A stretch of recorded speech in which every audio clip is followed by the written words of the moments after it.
मकतूब शरीफ़ किन ज़रूरतमंदनि जी सिफ़ारिश लाइ पंहिंजे मुर्शिद सॻोरे ॾांहुं लिखियो अथनि। ख़ादिमनि मां अदना ख़ादिम अर्ज़ु करे थो त हिकु माण्हू लश्कर खां आयो आहे ऐं ॿुधाए थो त दिल्ली ऐं सरहंद जे फ़क़ीरनि जा गुज़िरियल मौसम कती वारा अतिया दरगाह आलिया जे मुलाज़िमनि जे हवाले कया विया आहिनि। तहक़ीक़ खां पोइ हक़दारनि जे हवाले कया वञनि। इन सबबि जेकरे तकलीफ़ ॾिनी वञे थी, मौसम कती जा 1000% शेख अबुल हासिन हाफ़िज़ ऐं आलिमनि जा ऐं 1000% शेख शाह मोहम्मद हाफ़िज़ जे नाले जा सरकार नवाब शेख जे तरफ़ां मुक़ररु आहिनि। इहे माण्हू हाल हयात ऐं मौजूदु आहिनि। इन ॻाल्हि में कंहिं बि शक शुबे जी गुंजाइश न आहे। पंहिंजे एतमाद वारे माण्हू खे मोकिलियो अथनि। जेकॾहिं मथीं ख़बर सची हुजे त इन ॿिन्ही नालनि वारनि जा पैसा इन अर्ज़नामे आणींदड़ जे हवाले कया वञनि। मज़कूरा माण्हू सरहंद में मौजूदु आहिनि।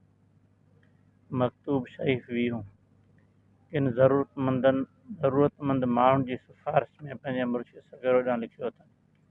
ख़ादिमनि मां अदना ख़ादिम अतियनि जे बारे में ॿीहर अर्ज़ु करे थो। हबीबुल्लाह सरहंदी जी वालिदा ऐं उनजे घरवारी ऐं ॿिया बुज़ुर्ग जिन जा नाला अर्ज़नामे में लिखियल आहिनि, उन्हनि जे अतियनि बाबति बारगाह आलिया जे ख़ादिमनि खे तकलीफ़ ॾिए थो।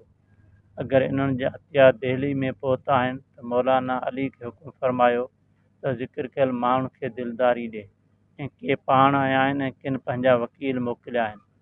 जेकॾहिं अतिया न आया हुजनि त इहे माण्हू ज़िंदा ऐं मौजूदु आहिनि ऐं सनदनि जी तस्दीक़ जी गुज़ारिश कनि था। ज़ियादा अर्ज़ु करणु गुस्ताखी आहे। इहे ॿई मकतूब ॿिन्ही मकतूबनि में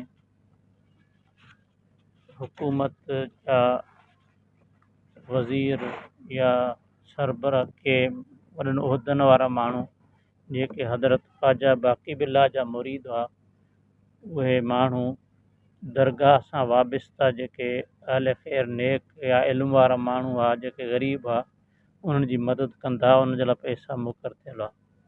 त उन ई बारे में इहे पाण चयो अथनि।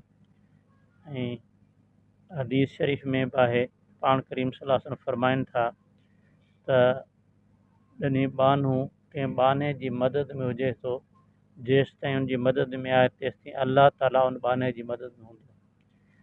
ऐं अहिड़नि में सां क़ुर शरीफ़ में बि आयत आहे त जेकॾहिं को माण्हू सुठी सिफ़ारिश करे थो त इहो सदको ऐं ख़ैरु आहे।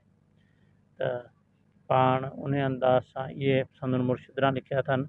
ऐं इन खां पोइ मकतूबात में काफ़ी जेके आहिनि से इहे साॻिया माण्हू जेके वॾा वॾा वज़ीर आहिनि या छा, उन्हनि पाण बि सिफ़ारिशनामा ॾेई लिखनि था, माण्हू नाला लिखनि था त हिननि जी मदद वग़ैरह कई वञे। इन क़िस्म जो पाण जो आहिनि जीअं शरीयत में इहा बि हिकिड़े क़िस्म जी मदद आहे ऐं मदद हिकिड़ी इबादत आहे। ऐं हिननि बुज़ुर्गनि इहे सिफ़ारिशूं ऐं इहे ॻाल्हियूं जेकॾहिं इबादत सम्झी कयूं आहिनि।